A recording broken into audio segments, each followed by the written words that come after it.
So good afternoon, everyone. My name is Lily Taylor, and I'm the student body president at the College of Charleston.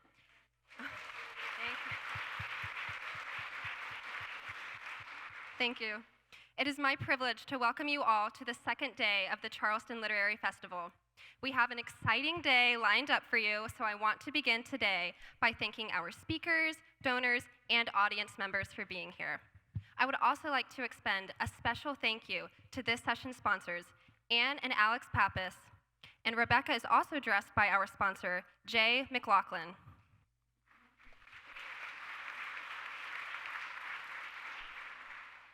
Just some quick housekeeping information. Please note the exit signs behind you in case of an emergency. Photos and videos are allowed, but please turn your ringers off and keep your phones on silent. And at the end of the session, you can purchase books in the back, and then Rebecca Makkai will be signing books at the front of the stage. So, I have some questions for you. It's a New York Times best-selling literary mystery novel by the one and only Rebecca Makkai that takes your imagination on a roller coaster ride. In this novel, Bodie Kane is a successful film professor and podcaster who has deliberately buried her troubled past, which includes a family tragedy during her youth, 4 miserable years at New Hampshire boarding school, and the 1995 murder of her classmate, Thalia Keith. Thalia's death and the subsequent conviction of the school's athletic trainer, Omar Evans, have become a subject of intense online speculation, but Bodie would rather keep her distance from these haunting memories. However, when the Granby School invites Bodie to return as a teacher for a 2-week course, she becomes irresistibly drawn into the mystery surrounding Thalia's murder and the increasingly apparent flaws in the case against Omar. As Bodie delves deeper into the investigation she once avoided, she starts to suspect her connection to Granby may hold the key to solving the long-buried case. Rebecca Makkai has had her works translated into over 20 languages and is the recipient of more words than you can count. Her most recent novel, The Great Believers, was a finalist for the Pulitzer Prize and the National Book Award, and the winner of the Andrew Carnegie Medal for Excellence in Fiction and the LA Times Book Prize. Other notable works of Rebecca include The 100-Year House, The Borrower, and the short story collection, Music for Wartime. In addition to being a wordsmith, she's a 2022 Guggenheim Fellow and currently teaches graduate fiction writing at the University of Nevada and Northwestern University.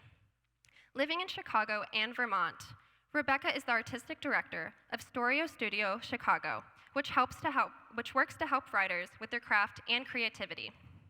Rebecca will be joined in conversation with Dr. Anne Blessing. Anne Blessing is a Charleston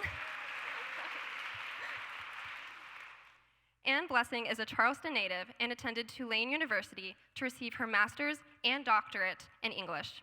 She has worn many hats as she has also worked in publishing and taught French, Latin, and English in schools ranging from kindergarten to university.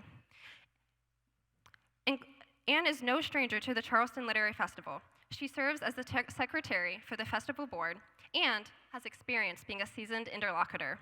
Now, I'm sure that both Anne and many of you have some questions for you, Rebecca, surrounding the moral complications present in the novel. So without further ado, please give a warm welcome to Rebecca Makkai.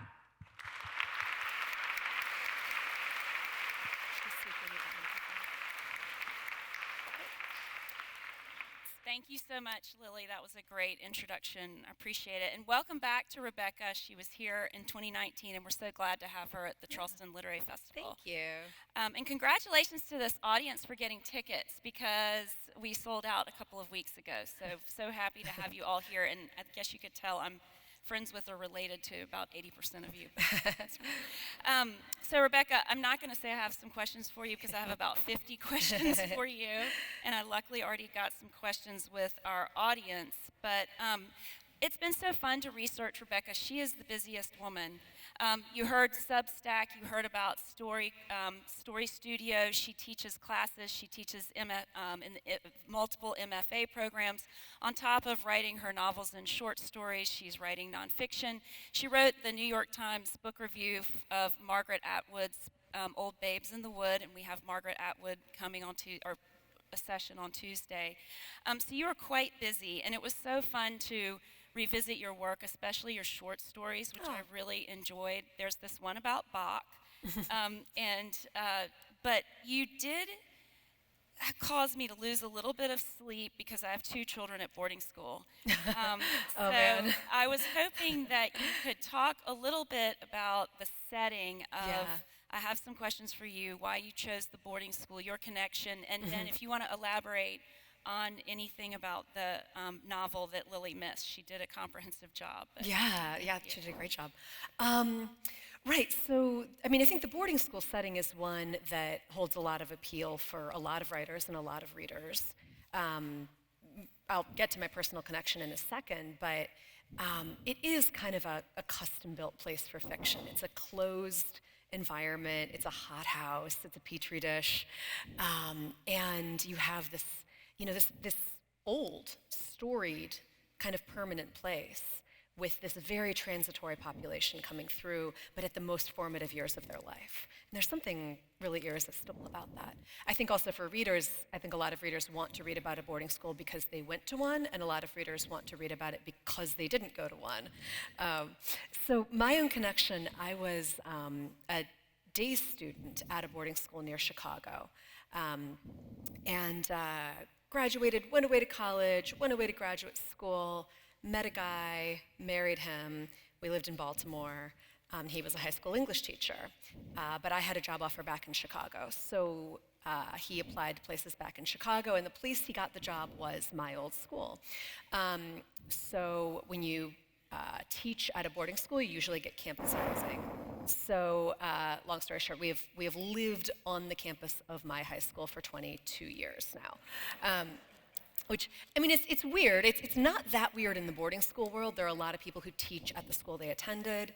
And if you think about someone who grows up in a small town and they pass their high school every day because they never left. So, but, I think I have a very intimate knowledge of that environment.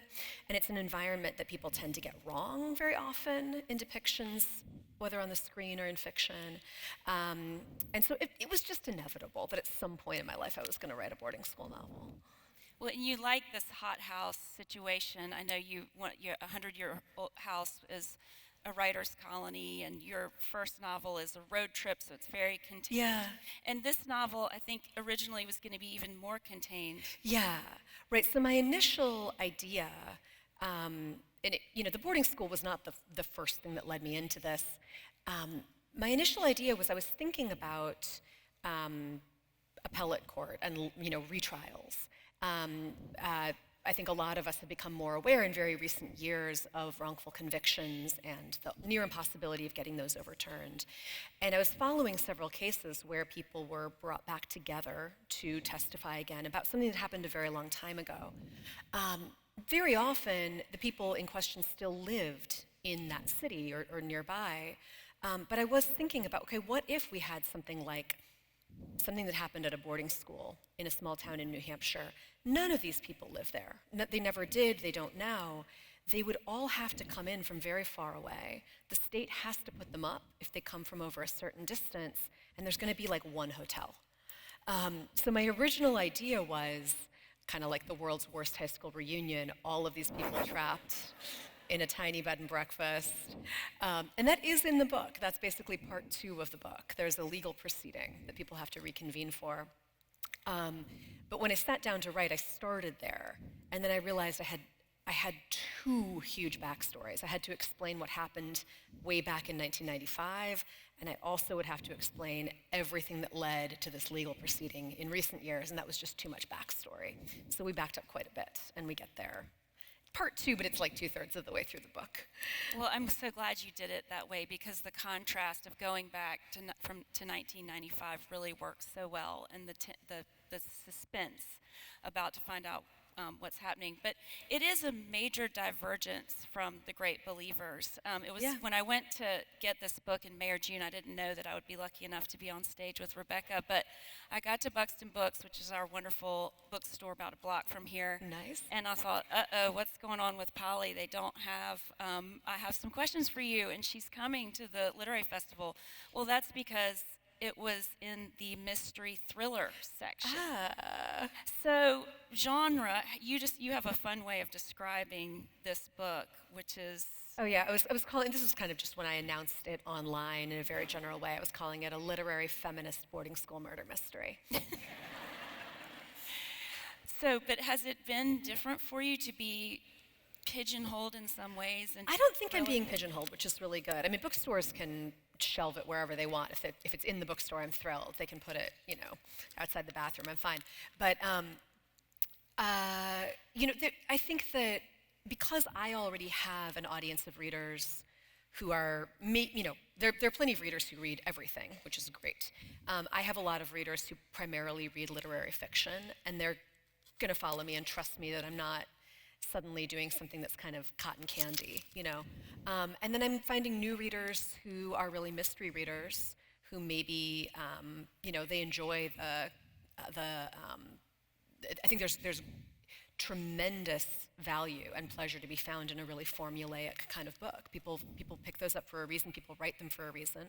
Some mystery readers like those and also want to read something chewier and weirder. So some of them are finding the book. So I'm very happy with all of it. And I have a lot of good friends. Chicago is a really tight and inclusive literary community. So I have, and this is unusual, I think this wouldn't happen in New York, but I have a lot of friends who are serious mystery writers, book or two a year about the same detective or historical romance. Those people are so smart. They are often better read than I am. They're so smart. So I don't feel any, there's no like, oh, don't put me with them. I'm in the literature.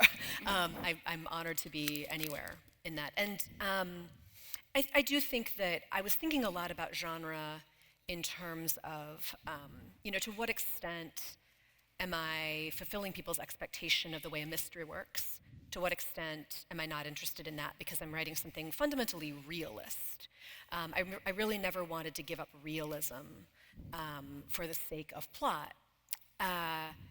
So, one way that it does kind of accede to the expectations of genre is simply, you do know by the end of the book basically what happened.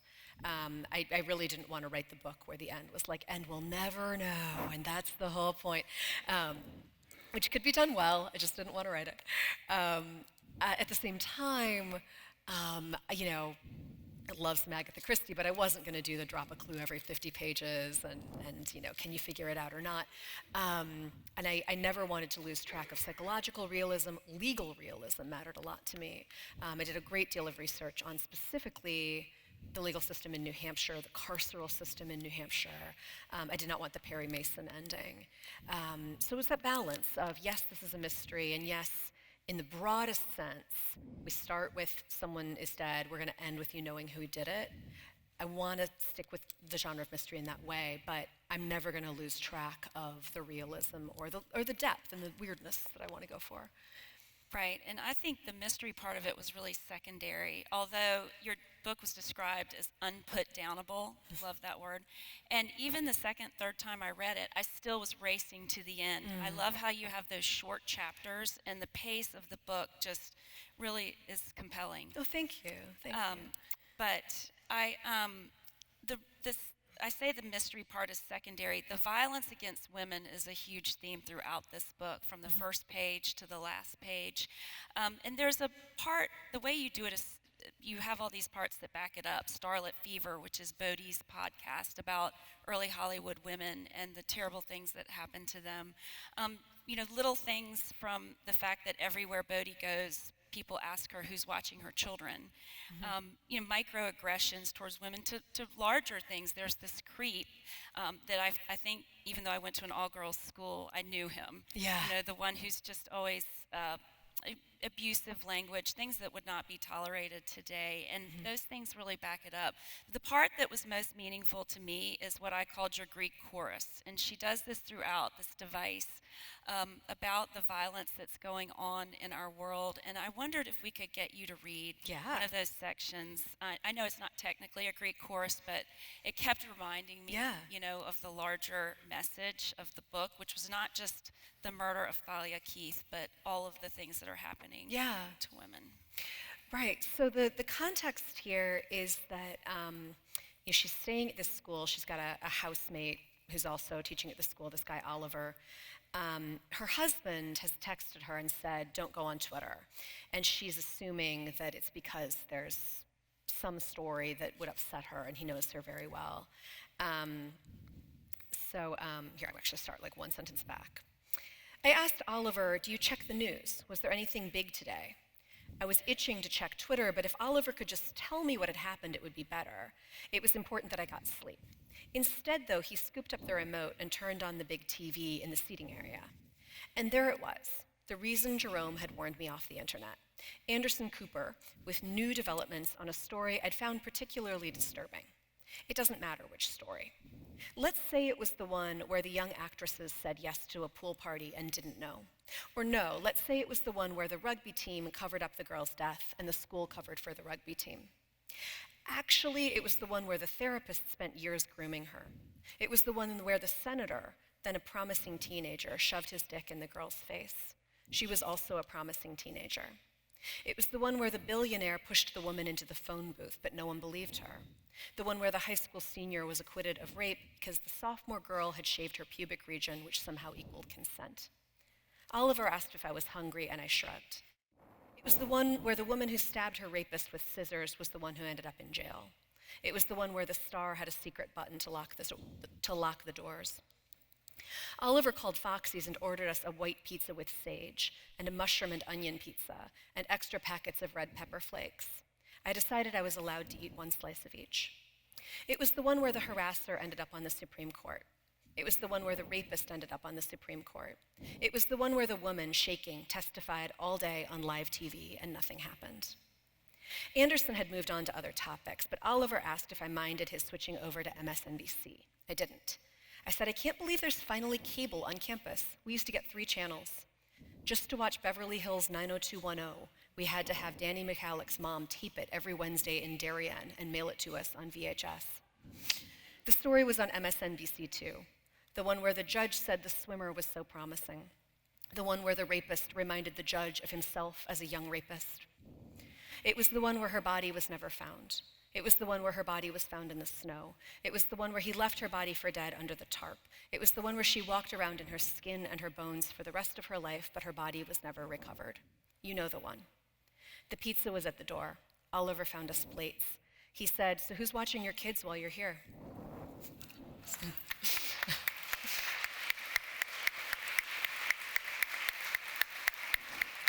To just say, because of the generosity of churches in participating in literary festivals, the words I've said on stage in a church in my writing career, it's very alarming to me. We're glad that you're here in this church today. Thank you. I got the chills again just listening to her read that. I think of it as an accordion effect because it's sort of these small little things and then it's so large. And I almost want to do this when you're reading that. I don't want to know, but then I have to go back and read each one carefully and slowly, and remember that it's a person. And that takes me to the whole podcast and true crime topic, which is a little possibly sensitive for this audience because you may know that the Murdaugh I do. That's close to us. Yeah, and there are yeah. people in our community who know them, Yeah. went to school with them. The lawyers all seem to know. I would imagine. The crossover there. And so it's been really interesting because the community, nationally, everyone wanted to solve this crime. But then here we are in Charleston where we know these people. They're very close. Right. And so there's a tension. And you pick up on this in your book. Thalia's family, it's very sensitive for them that this murder is being reinvestigated. Talk about that a little bit. Yeah, I mean, one of the things that did lead me into this book was I'm so fascinated by the way all of us can be drawn into these true crime stories. I think for almost everyone, you say, is there that one story that just always gets you, that you would click on any article about it? Almost everyone has one like that, right? And that's as old as time, right? They literally sold souvenirs outside the Lindbergh baby murder trial. This is nothing new. It's just that we live in an era now where you could have an HBO series and a Netflix series and several podcasts, and you could lose a week of your life researching this one case that is nothing to do with you. And so I think I need to constantly be questioning, why am I drawn into this? I think that on the there's a big spectrum, and there's an end of the spectrum with true crime where it is just lurid poking at stuff. It can mess up the investigation. It can re-victimize people. Suspects get harassed. People go around and muck up a crime scene. On the other end of this is, there are stories where people highlight more marginalized victims who we're not going to get on Dateline, or they bring up a cold case that can be solved now because of community participation, or there is the national spotlight might help to bring someone to justice that might not have been brought to justice locally. So that whole spectrum exists. I was interested, because I'm so conflicted about it all, what that means to me is not that I need to come up with a thesis statement about it, but that this is a topic I want to write about. I want to get in there and figure out more about how I feel, more about what's going on. So within this, Bodhi's podcast is about Hollywood. It's about, some crime comes into it, but it's about the mistreatment of women in the Hollywood studio system in the early days. But the case in question, Thalia's murder, which of course is fiction, but within the book, we are kind of all pretending that this is one of those true crime cases that almost seems tailor-made for clickbait. It's got everything in it that someone would want, and so it has become almost public property in this very alarming way. People in general feel like they know stuff about it. They have theories. There's one kind of YouTuber in particular in the book who really obsessively thinks this is his case. And at the same time, someone like Bodhi, who maybe does know something, feels like that case is not about her. It's been taken from her in some way. All of that was something I wanted to do. Basically, the project of the book, in many ways, is to say, okay, you want to talk about a case like this. You want to talk about the perfect storm of the beautiful, dead, young, wealthy, white woman at the boarding school. Well, let's actually look at that then. Let's actually look at that through a realist lens. What does that attention do to the victim, the suspects, the community, the investigation? Let's look at the dark underbelly of so much of this true crime narrative, which is wrongful incarceration, which intersects tremendously with race. So we're going to actually look at all of that. For me, of course, this doesn't, because I'm writing fiction, I can look at this in a way that, just writing this doesn't cross ethical boundaries because this isn't a real case, right?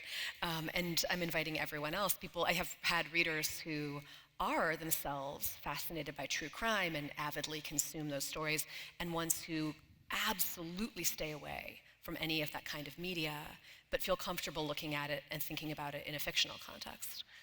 I definitely am that way. I mean, I read every single Agatha Christie novel in high school with my friend Daisy, and I can watch CSI, but I feel very uncomfortable. Kind of like your character Britt at the beginning. She's one of Bodhi's students, and she's objecting to the podcast and the true crime fetishizing the victims. Mm-hmm. But then by the end, Britt is working in the podcast true crime world, so she's won over. And there was an interesting part in the end. There's this. Your YouTuber guy, Dane, she accuses him. She says, it's almost like he wanted to date her. She wouldn't have dated you. Yeah. But then in the end, he talks about this community that we've built. So it seems like the book is advocating that this community crime solving can be a positive thing. Can be. I mean, I think the book is contradicting itself because life contradicts itself, right? And I definitely didn't want to come down on and my verdict is 8.5 out of 10 for true crime podcast, right? He believes that there's a community and that community has brought things up. Maybe. I think in this case, it probably would have been solved without that, actually. Part of the irony there is his community didn't really do anything to help this case. But but there are absolutely stories out there like that, where the community comes in and goes, oh, wait, I know who that was, or I can identify that photo, or someone told me this thing once and told me never to tell anyone, and now 30 years later I think I should tell. That all of these things can coexist, which is what makes it such a messy, good topic for fiction. Well, I think that's sort of what you like to do, which is mess things up. Yeah. She has these characters that fall apart in so many of her novels. They start having it all together, and then Bodhi being brought back into her high school experience does become a mess in many ways. And I love the part where you collapse, where she was a mess in high school, and then she's a mess as an adult, and it's almost hard to tell in a couple of those scenes which period you're in, 1995 or 2018. But you also like to sort of mess up the lines, and I don't know if you know, but we're billed as talking about moral complexities and gray areas, which is perfect. Her husband, so Bodhi is married, or is separated and eventually divorced from Jerome. And there's a lot of Me Too in this book.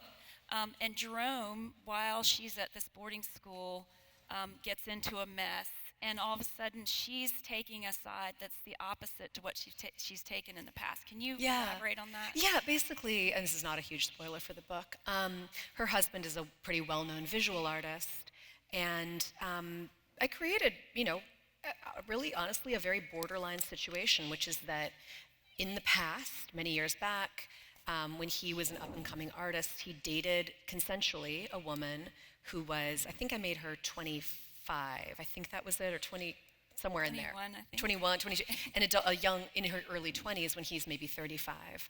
I think I did make her 21, who worked for his gallery. And many years later now, she herself is a performance artist and makes a piece about how there was really, she felt, an imbalance of power there, and he was taking advantage of her, and this age difference was a problem. And he gets pretty summarily canceled online, on Twitter. And for Bodhi, she is someone who, she's looking at the possibility that there was a teacher at this boarding school who was preying on Thalia when she was a student, who very much should have been investigated for the crime, as is the case at so many high schools, let's say in the 20th century. She, the age difference there matters, and the power differential matters absolutely, high school student, adult. But people calling out that same power imbalance for a consenting 21-year-old and a 35-year-old, she does not feel is the same thing. And I think a lot of people wouldn't feel is the same thing. So she comes to his defense online, and a lot of mess ensues. Something interesting that has happened is that I follow, I get tagged sometimes in just like Instagram reviews of the book, kind of like, or readers talk to me. Readers over like 35 themselves, my kind of little bit younger than me, my generation older, are pretty universally like, yeah, he did nothing wrong, people are nuts. And people under like 25, readers, are like, this monster, I cannot believe she defended him. Interesting generational divide. And this is, to be clear, this is about the husband, not about the teacher. But that's, that's what I meant to do, was to create a situation that is really borderline, but that we can understand absolutely why Bodhi would defend this person. Well, and you bring it in later in the book, too, where some of the younger students, what they consider maybe sexual assault or predatory, and she says, this is insulting because I have friends who've been raped, these little things like a grab. Mm-hmm. And I like how you do that there are the gradations. Yeah. And Bodhi herself has to question her stance on it. Right, and I think that's a lot, we were all going through that in the, still, but in the early days of Me Too. And, this book is set partly in 2018 and partly in 2022, but of course then looking back on 1995. And I really was starting writing it in 2018, 2019, which was that time when we were all collectively kind of going, wait a second, this thing that happened that I had to pretend to be okay with in high school or in college or on my first job. First of all, I wasn't okay with it. Turns out nobody was okay with it, and we should talk about that now. Or I can't believe I laughed about that, or I can't believe I participated in that, or was a bystander to that. There were the big things, but there are also the little things, just that hallway harassment kind of stuff.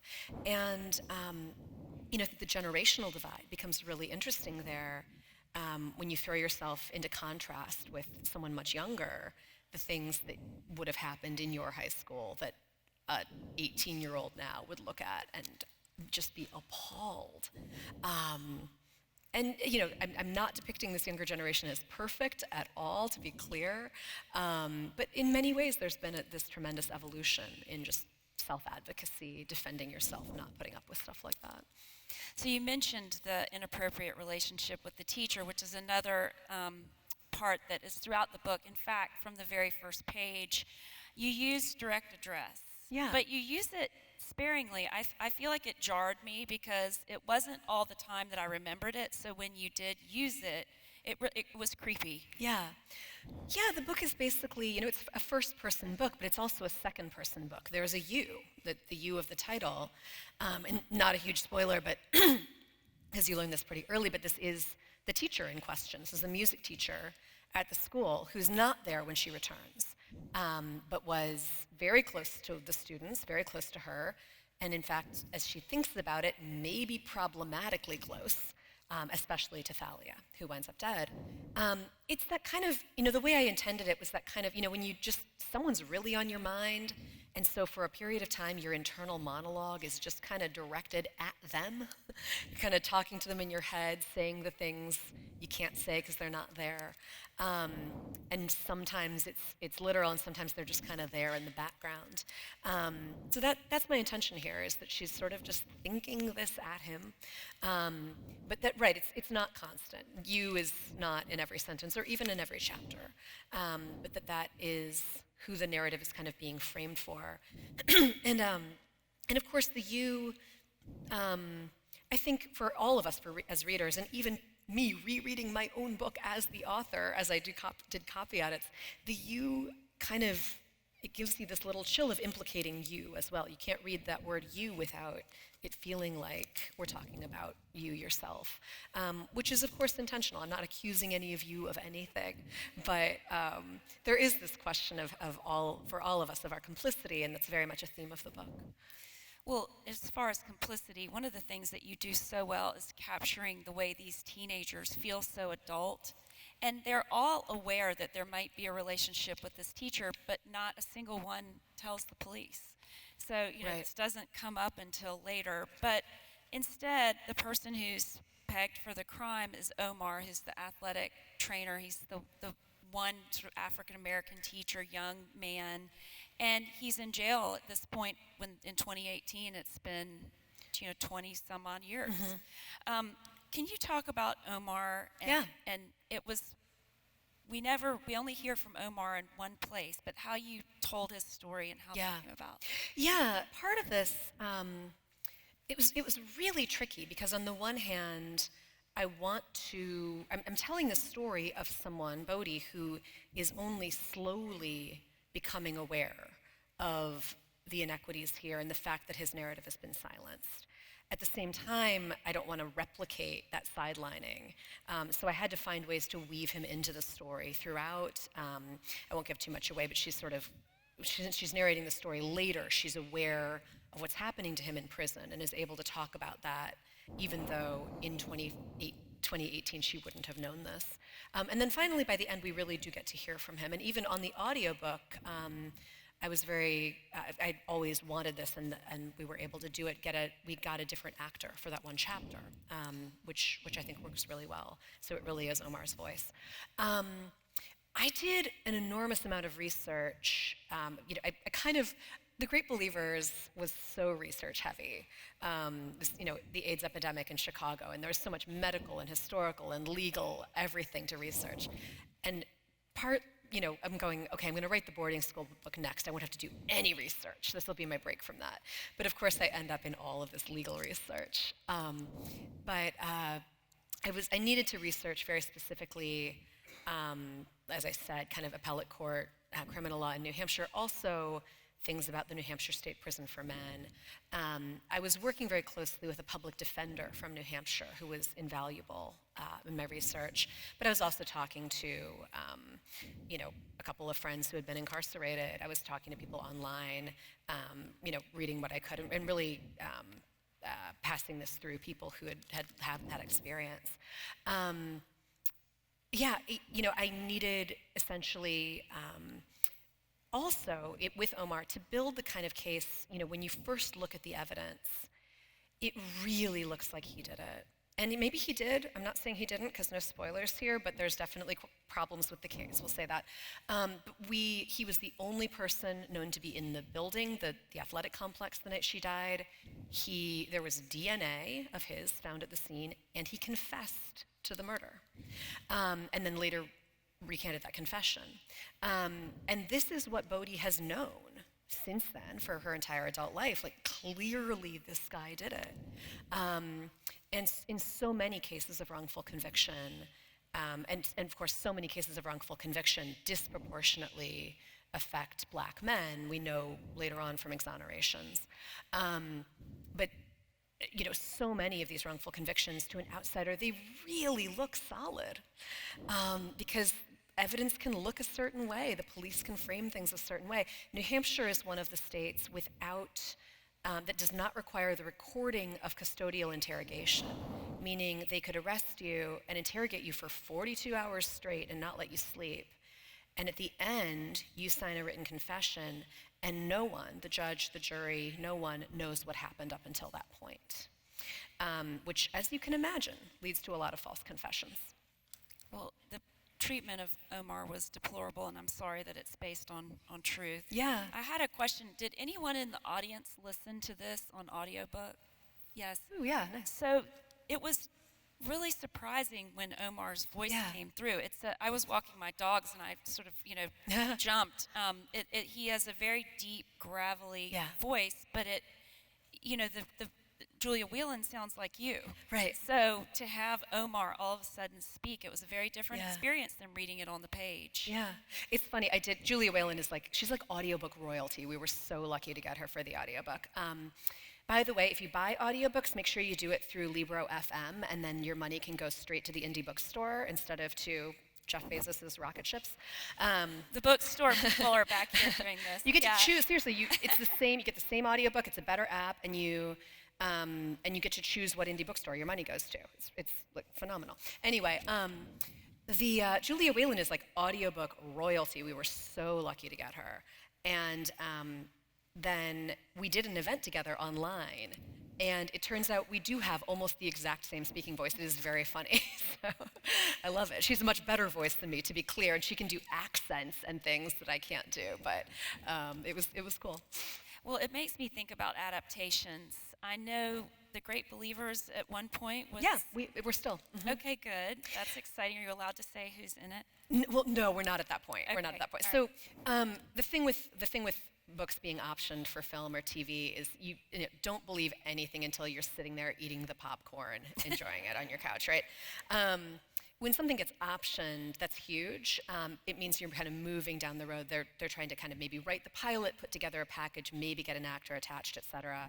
The next step is a network buying it, and then maybe giving it the green light. So The Great Believers and I Have Some Questions for You have both been optioned by really amazing people. And actually, The Great Believers, the original option ran out, and it was re-optioned by someone, I think, with even more power to make it happen, which is very exciting. The writer's strike is finally over in Hollywood. The Actors Guild thing is still going on, but there was a big pause there, and we're able to get back to work. So we're hopeful. That's what I'll say. Congratulations. Yeah. And I know I've had so many people tell me over the last few weeks how much The Great Believers has meant to them. Oh, yes. How did you end up writing? What I can took talk you about to that subject? Right. So The Great Believers, as I just said, it's the AIDS epidemic in Chicago. It really started in a different place. I wanted to write about the art world in Paris in the teens and 20s. But I wanted this woman looking back on her life. And I thought, okay, well, then she can't have lived much past the 80s if she was an adult before World War I. So she's talking to someone in the art world in the 80s in Chicago. Okay. And so who's that character? And it was originally kind of a two-hander, like her and him. And I figure this guy, it's the art world in the 80s, it's an opportunity to write about the AIDS epidemic, which is something I've been wanting to write about for a long time. Not for any, there was no real origin story there. I didn't have an uncle who died of AIDS or anything. It's just that I was born in 1978, and the world that I became aware of the world as the world was becoming aware of AIDS. That's just the air you breathe. And I think we all have a native decade in the same way we have a native language. Think about the news events of your childhood and the impact they had on you. So it was about both of them, but the more research I did, and my research for that was largely interviews, because you don't have big books on AIDS in Chicago. The more it became more and more about that character and less about this old woman who's still in the book, who is an artist model. But that book has meant a great deal to me too, and it's interesting, it came out in 2018, so I was almost through the full year of the paperback when COVID hit, but there was, of course, a hard stop then on travel. And that book then, it had already done very well, I was already really grateful, but during COVID, first of all, in the US, a lot of people discovered it because they were interested in reading about an epidemic. And then basically all of my translations came out in the summer of 2020. So people in lockdown in Europe were discovering it then. So it's had this whole other really interesting life, this second world that it was kind of republished into almost. It's also been amazing as I've been on tour for this book to meet all the readers who discovered it in that time, who I didn't meet on my initial tour, who really want to talk about that book as well. Well, it's so interesting to know that you started in a completely different direction. Yale, the character, I just loved him, and Fiona. Yeah. Yesterday, when we had Claire Keegan and Richard Ford, they had two very different ways. Claire Keegan seems to have these sort of images or characters that she can't get rid of. And Richard Ford said the opposite. He said, I'm the author, I'm in charge, I decide. But do you have images or characters? I mean, did Yale just take over that story for you from instead of where you started? Here's what it is. It's a mix. Weirdly, my secondary characters, the side characters, they always have a life of their own. They always just kind of pop up and do their thing, and I have fun with that. My main characters, though, what happens is, for me, plot is almost always what comes first. Really always. I have an idea. I have a scenario, right? So like, oh, what if they're all stuck in this hotel, right, in the woods? What if there's this woman looking back? I don't know who she is yet. I just want her to look back on this artist model life. And then having that plot in mind, I need to sort of reverse engineer my main characters in terms, this is going to make me sound like I'm finding the perfect victim or something, but who is the person who would be the most susceptible to that situation? Who would be the most changed by these events? Who would be the most vulnerable to these circumstances?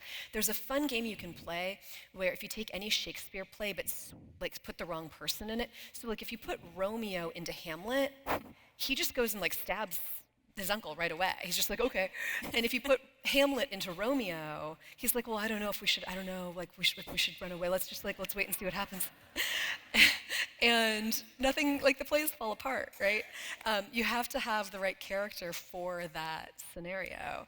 And I know the way a lot of authors work is they find the character and then figure out the situation that only that person could get into. But for me, it's the opposite. What's the situation? Okay, now who is this going to be? Who's going to really fall for this or get in trouble here? Or in this case, who did she need to be in high school and who is she now, Bodhi, my main character, so that returning to her high school really pulls her in two directions, right? She's pulled towards the instability of her youth, but also towards the very professional, put-together person who can take charge.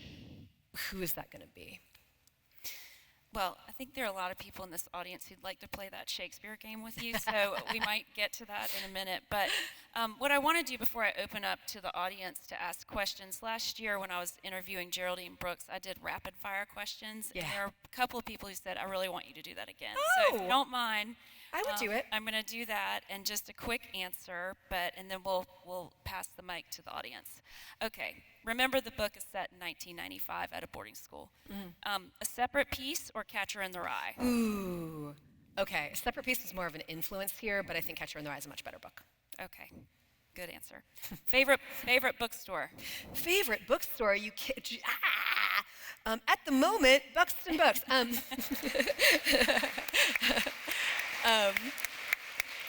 If anyone ever gets to Chicago, you have to visit Exile in Bookville, which is on the second story of the Fine Arts Building on Michigan Avenue overlooking the lake, and it's absolutely stunning.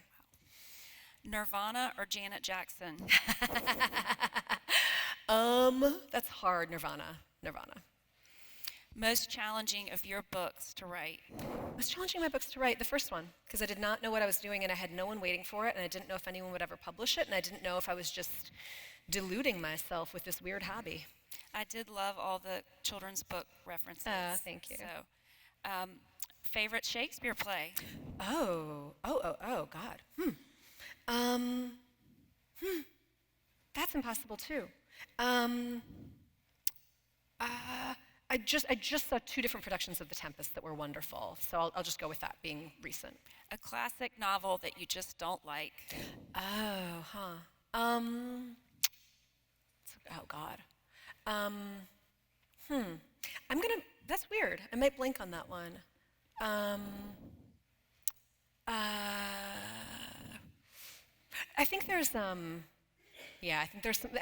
will say this. I think there's some really overrated male novelists of the mid-20th century. Gotcha. And I'm sorry we didn't get a chance to talk about your 84 book project, which everyone in the audience would be interested in too. Doc Martens, Chuck Taylors, or Birkenstocks? I could not afford Doc Martens in high school, but that's what I would have worn if I could have afforded them. Favorite children's book or author? Lois Lowry for author, hands down. Yeah, but actually, favorite children's book would be The Westing Game by Ellen Raskin. Miss Marple or Hercule Poirot?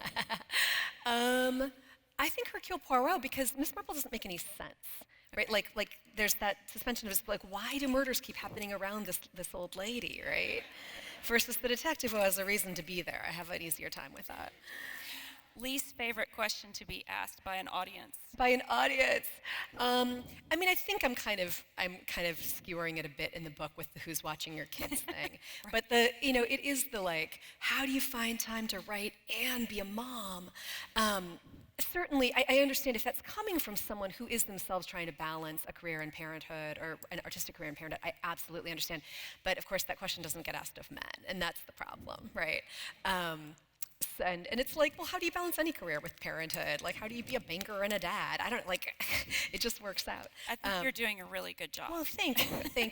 So it is a legitimate question. It's just, it's hard to answer it without sounding snippy is the problem. Okay, well, with that, I'm going to ask for questions, but don't ask that one. But someone could, if someone has a newborn and they want to be a writer, I will totally answer your question. Questions, anybody? There's one over there, I think. Hi. There we go. I worked on different political campaigns, and one of them was for Pat Schroeder, who is a congresswoman from Colorado. And she has been quoted as saying, in fact, I remember her saying it, when she first went to Congress, some male congressman came up to her and said, "How can you possibly be a congresswoman and have children?" And her response was, "I do it quite well. She said, "I have a uterus and I have a brain." Amazing. And I use them quite well. Amazing. I love it. So Thank you. That's my response. That's fantastic. The other thing as far as advocacy, as far as a woman being raped or abused, anything else, I think, since the 60s when I was, that every generation has to be more of an advocate in different ways. Yeah. And it's just really interesting. Yeah. Thank you. And I love your book. Thank you. Yeah, that generational thing was really fun to think about and write about. You never think that much has changed in your life until you actually either talk to someone who's like 18 and compare notes, or you look at your high school yearbooks and go, oh my God, we wore that? I cannot believe.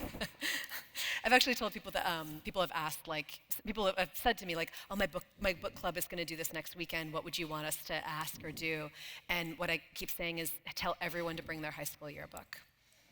Especially if it's like multi-generational book club. That could be so, just talk about it, look at them. There's one there, and there's, okay. I don't know whether you can see me. I can. I read that one of your grandparents was a well-known novelist in Hungary. Correct. Did you know her, and has her work had any influence on you? Thank you for asking that. I appreciate it. Yes, that is correct. My father was a student refugee following the failed 1956 revolution in Hungary. He was a poet and a linguistics professor. His mother was a very well-known novelist in Hungary. So she met me once when I was a baby. She was able to travel a little bit out of Hungary, which was, I think, unusual. She came to the US, and I have pictures of her holding me. And then she actually was hit by a bus and killed a few months later. And so that was it for our contact. I have about 40 books on my shelf that she wrote. She was very prolific. I have been working on Hungarian my whole life. The thing, I wasn't raised bilingual. No one spoke it to me. They just spoke it around me as a kid.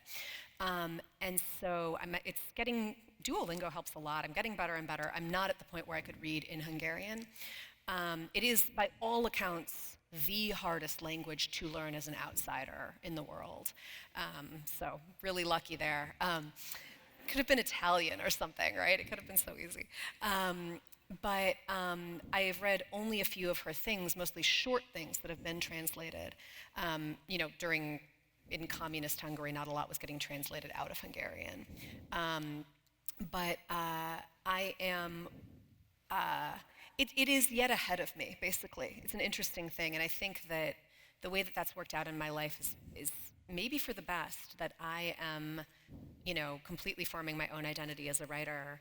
And I'm 45 right now. I'm going to say maybe by the time I'm 50, I'm hoping I'll be able to, with some Google Translate help, actually read some of her books, and then hopefully write a memoir about the whole thing. Because it's a bizarre situation. The person, I think so many of us are in a situation where there's maybe a grandparent you never knew, but someone you know that you have a great deal in common with. I'm in the very unusual situation of there being 40 books.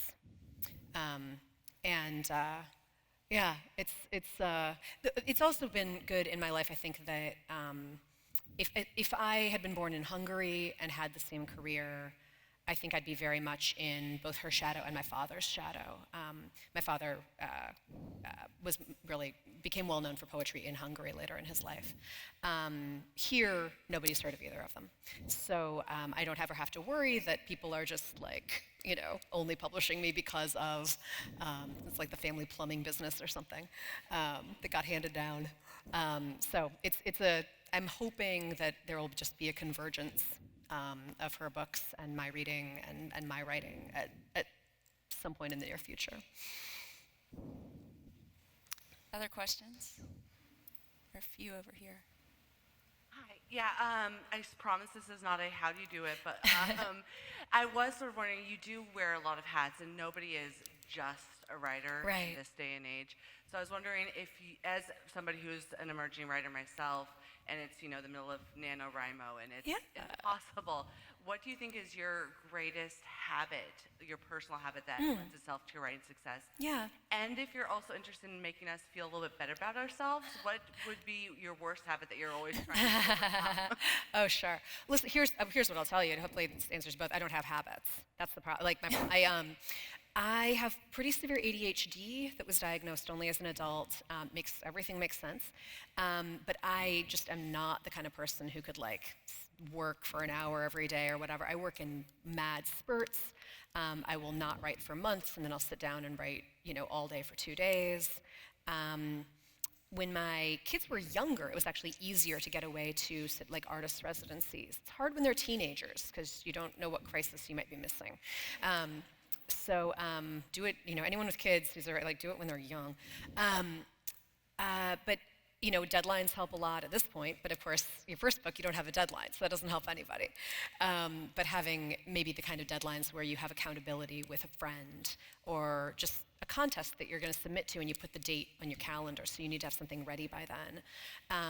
But there are people out there who really write on a schedule every day, and that's great. What I don't love is when those people say, to be a real writer, you have to write every day, which, who does that? Who can do that?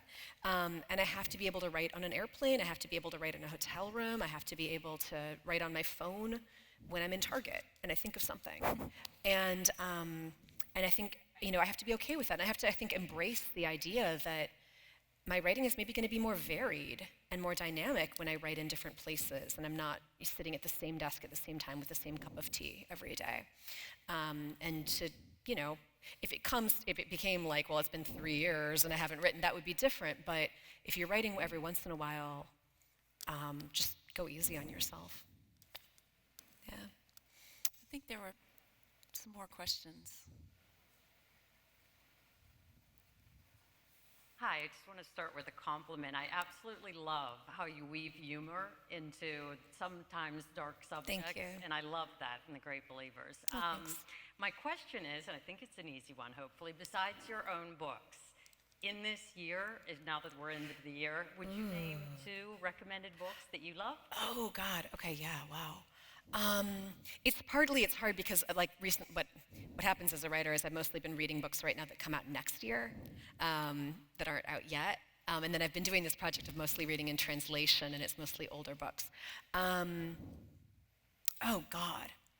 I'm going to draw an absolute blank, which is terrible because I know there are books that I've absolutely loved this year. So I'll just say some recent ones. Julie Otsuka, I think, is one of the most underappreciated. She is appreciated, but underappreciated writers working now. She's so different from anyone else. Otsuka. And she had a book last year called The Swimmers that's really, really good. Although if you're new to her, you might start with The Buddha in the Attic, which I think is her best book. That was absolutely phenomenal. God. How about one of your translation books? I could do that. I was thinking of a true crime book, but I was going to say a translation book. That's a really good idea. There is this Turkish novel. So basically, I've been trying to, almost Amazing Race style, read my way around the world in translation. There's this Turkish novel called Madonna in a Fur Coat that came out in 1942 and really wasn't widely read, and then the author was murdered by the government. But in the past 5 years, it has been the best-selling novel in Turkey. And it is great. It's a really fast read. It's this really unconventional love story, maybe a little bit, the gender roles are a little more modern, which is maybe why modern readers are relating to it more. Sabahattin Ali is the author, and just a good, beautiful, fast read. The audio, there's an audio version also of the English, so again, Libro FM, you can find that there. But really recommend that one. Well, thank you. I think she's going to sign books after this, so there are a few more people who had questions, and I hope you'll wait and ask her in person. Yeah. But I just want to say this has been so much fun to talk to you, Rebecca. It's been so fun to read your books, and thank you so much for coming back to the Thank you so much.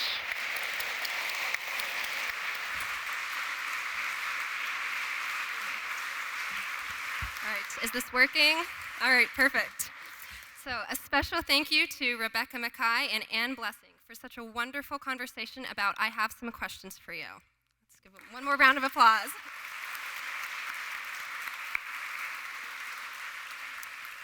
And a special thank you to Anne and Alex Pappas and Jay McLaughlin for sponsoring this session. Rebecca will be available at the front of the stage to sign books, and we're going to form the line down this aisle rather than the center. And then books will also be available in the back for purchase. So thank you, and I hope to see you at another event this week.